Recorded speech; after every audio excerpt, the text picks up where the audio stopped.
Hello, today I'm going to read the last chapters of the chapter book Holes. A few words to go over before we get started. The first word is strenuous. When something is strenuous, it requires great exertion. So this person is doing strenuous exercise, so he has to work really hard to be able to do the exercise. Outraged, anger, shock. So when you're outraged, you're upset over something that's happening. So if you see her face and her fist, then you know that she's very angry. And tedious. Something that's tedious takes a really long time. It's usually boring, and it's something that really you don't want to do. So for example, if I told you to count a bunch of grains of rice, that would be a tedious task. So we're going to start with chapter 46 on the PDF on page 91. 500 seconds later, his heart was still beating. Mr. Pendanski screamed. The lizard which had been in the cereal box was springing toward him. Mr. Sir shot it in midair. Stanley felt the blast shatter the air around him. The lizard scurried frantically across his very still body. He did not flinch. A lizard ran across his closed mouth. He glanced at Zero, and Zero's eyes met his. Somehow they were both still alive, at least for one more second, one more heartbeat. Mr. Sir lit a cigarette. "I thought you quit," said one of the other counselors. "Yeah, well, sometimes sunflower seeds just won't cut it." He took a long drag on a cigarette. "I'm going to have nightmares the rest of my life." "Maybe we should just shoot them," suggested Mr. Pendanski. "Who?" asked the counselor. "The lizards or the kids?" Mr. Pendanski laughed grimly. "The kids are going to die anyway." He laughed again. "At least we've got plenty of graves to choose from." "We've got time," said the warden. "I've waited this long. I can wait another few." Her voice trailed off. Stanley felt a lizard crawl in and out of his pocket. "We're going to keep our story simple," said the warden.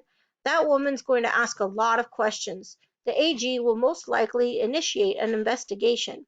So this is what happened. Stanley tried to run away in the night, fell in a hole, and the lizards got him. That's it. We're not even going to give them Zero's body. As far as anybody knows, Zero doesn't exist.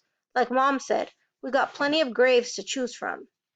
"Why would he run away if he knew he was getting released today?" asked Mr. Pendanski.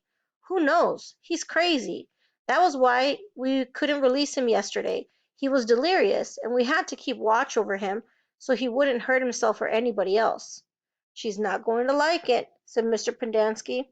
"She's not going to like anything we tell her," said the warden. She stared at Zero and at the suitcase. "Why aren't you dead yet?" she asked. Stanley only half listened to the talk of the counselors. He didn't know who "that woman" was or what "AG" meant. He didn't even realize they were initials. It sounded like one word, AG. His mind was focused on the tiny claws that moved up and down his skin and through his hair. He tried to think about other things. He didn't want to die with the images of the warden, Mr. Sir, and the lizards etched into his brain. Instead, he tried to see his mother's face. His brain took him back to a time when he was very little, all bundled up in a snowsuit. He and his mother were walking hand in hand, mitten in mitten, when they both slipped on some ice and fell and rolled down a snow-covered hillside. They ended up at the bottom of the hill. He remembered he almost cried, but instead he laughed. His mother laughed too. He could feel the same light-headed feeling he felt then, dizzy from rolling down the hill. He felt the sharp coldness of the snow against his ear. He could see flecks of snow on his mother's bright and cheery face. This was where he wanted to be when he died. "Hey, caveman, guess what?" said Mr. Sir. "You're innocent, after all. I thought you'd like to know that. Your lawyer came to get you yesterday. Too bad you weren't here." The words meant nothing to Stanley, who was still in the snow. He and his mother climbed back up the hill and rolled down again, this time on purpose. Later they had hot chocolate with lots of melted marshmallows. "It's getting close to 4:30," said Mr. Pendanski. "They'll be waking up." The warden told the counselors to return to the tent. She told them to give the campers breakfast and to make sure they didn't talk to anyone. As long as they did as they were told, they wouldn't have to dig any more holes. If they talked, they would be severely punished.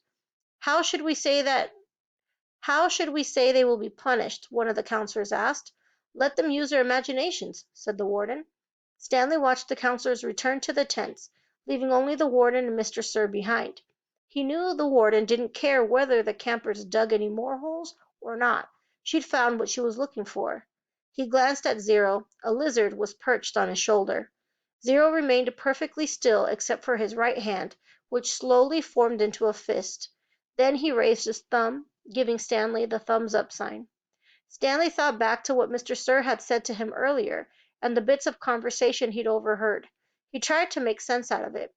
Mr. Sir had said something about a lawyer, but Stanley knew his parents couldn't afford a lawyer. His legs were sore from remaining rigid for so long. Standing still was more strenuous than walking. He slowly allowed himself to lean against the side of the hole.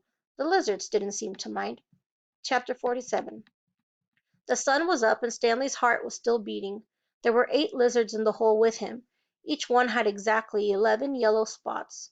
The warden had dark circles under her eyes from lack of sleep, and lines across her forehead and face which seemed exaggerated in the stark morning light. Her skin looked blotchy. "Satan," said Zero. Stanley looked at him, unsure if Zero had even spoken or if he just imagined it. "Why don't you go see if you can take the suitcase from Zero?"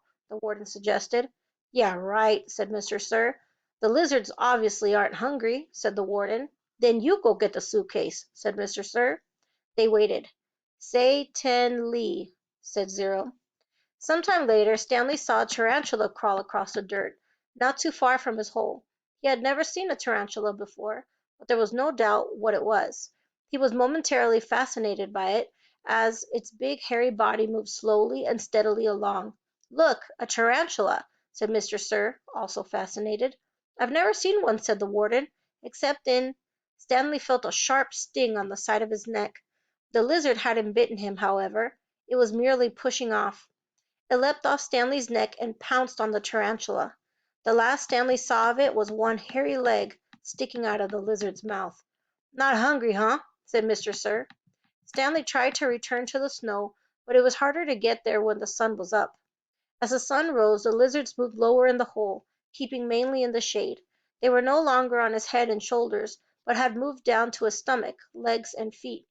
He couldn't see any lizards on Zero, but believed there were 2 between Zero's knees, shaded from the sun by the suitcase. "How are you doing?" Stanley asked quietly. He didn't whisper, but his voice was dry and raspy. "My legs are numb," said Zero. "I'm going to try to climb out of the hole," Stanley said. As he tried to pull himself up, using just his arms, he felt a claw dig into his ankle. He gently eased himself back down. "Is your last name your first name backward?" Zero asked. Stanley stared at him in amazement. Had he been working on that all night? He heard the sound of approaching cars. Mr. Sir and the warden heard it as well. "You think it's them?" asked the warden. "It ain't Girl Scouts selling cookies," said Mr. Sir. He heard the cars come to a stop and the doors open and shut. A little while later he saw Mr. Pendanski and 2 strangers coming across the lake. One was a tall man in a business suit and cowboy hat. The other was a short woman holding a briefcase. The woman had to take 3 steps for every 2 taken by the man. "Stanley Yelnats?" she called, moving out ahead of the others. "I suggest you don't come any closer," said Mr. Sir. "You can't stop me," she snapped, then took a second glance at him, wearing pajama pants and nothing else. "We'll get you out of here, Stanley," she said. "Don't you worry." She appeared to be Hispanic, with straight black hair and dark eyes. She spoke with a little bit of a Mexican accent, trilling her R's. "What in tarnation!" the tall man exclaimed as he came up behind her. She turned on him. "I'm telling you right now, if any harm comes to him, we will be filing charges not only against Miss Walker and Camp Green Lake, but the entire state of Texas as well. Child abuse, false imprisonment, torture." The man was more than a head taller than she, and was able to look directly over her as he spoke to the warden. "How long have they been in there?" "All night, as you can see by the way we're dressed. They snuck into my cabin while I was asleep and stole my suitcase. I chased after them and they ran out here and fell into the lizard's nest. I don't know what they were thinking." "That's not true," Stanley said. "Stanley, as your attorney, I advise you not to say anything," said the woman, "until you and I have had a chance to talk in private." Stanley wondered why the warden lied about the suitcase. He wondered who it legally belonged to. That was one thing he wanted to ask his lawyer, if she really was his lawyer. "It's a miracle they're still alive," said the tall man. "Yes, it is," the warden agreed. with just a trace of disappointment in her voice. "And they better come out of this alive," Stanley's lawyers warned. "This wouldn't have happened if you'd released him to me yesterday." "It wouldn't have happened if he wasn't a thief," said the warden. "I told him he would be set free today, and I guess he decided he'd try to take some of my valuables with him. He's been delirious for the last week." "Why didn't you release him when she came to you yesterday?" the tall man asked. "She didn't have proper authorization," said the warden. "I had a court order." "It was not authenticated," the warden said. "Authenticated? It was signed by the judge who sentenced him." "I need authentication from the Attorney General," said the warden. "How do I know it's legitimate? The boys in my custody have proven themselves dangerous to society. Am I supposed to just turn them loose any time someone hands me a piece of paper?" "Yes," said the woman, "if it's a court order." "Stanley has been hospitalized for the last few days," the warden explained. "He's been suffering from hallucinations and delirium, ranting and raving. He was in no condition to leave. The fact that he was trying to steal from me on the day before his release proves—" Stanley tried to climb out of his hole, using mostly his arms so as not to disturb the lizards too much. As he pulled himself upward, the lizards moved downward, keeping out of the sun's direct rays. He swung his legs up and over, and the last of the lizards hopped off. "Thank God!" exclaimed the warden. She started toward him, then stopped. A lizard crawled out of his pocket and down his leg. Stanley was overcome by a rush of dizziness and almost fell over. He steadied himself, then reached down, took hold of Zero's arm, and helped him slowly to his feet. Zero still held the suitcase. The lizards, which had been hiding under it, scurried quickly into the hole. Stanley and Zero staggered away. The warden rushed to them. She hugged Zero. "Thank God you're alive," she said, as she tried to take the suitcase from him. He jerked it free. "It belongs to Stanley," he said. "Don't cause any more trouble," the warden warned. "You stole it from my cabin, and you've been caught red-handed. If I press charges, Stanley might have to return to prison. Now I'm willing, in view of all the circumstances, to—" "It's got his name on it," said Zero. Stanley's lawyers pushed past the tall man to have a look. "See?" Zero showed her. "Stanley Yelnats."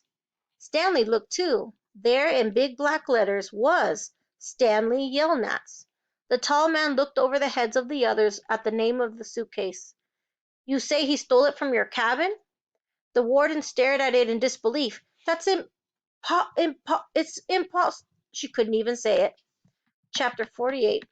They slowly walked back to camp. The tall man was the Texas Attorney General, the chief law enforcement officer for the state. Stanley's lawyer was named Miss Marengo. Stanley held the suitcase. He was so tired he couldn't think straight. He felt as if he was walking in a dream, not quite able to comprehend what was going on around him. They stopped in front of the camp office. Mr. Sir went inside to get Stanley's belongings. The Attorney General told Mr. Pendanski to get the boys something to drink and eat. The warden seemed as dazed as Stanley. "You can't even read," she said to Zero. Zero said nothing. Miss Marengo put a hand on Stanley's shoulder and told him to hang in there. He would be seeing his parents soon. She was shorter than Stanley, but somehow gave the appearance of being tall. Mr. Pendanski returned with 2 cartons of orange juice and 2 bagels. Stanley drank the juice, but didn't feel like eating anything. "Wait!" the warden exclaimed.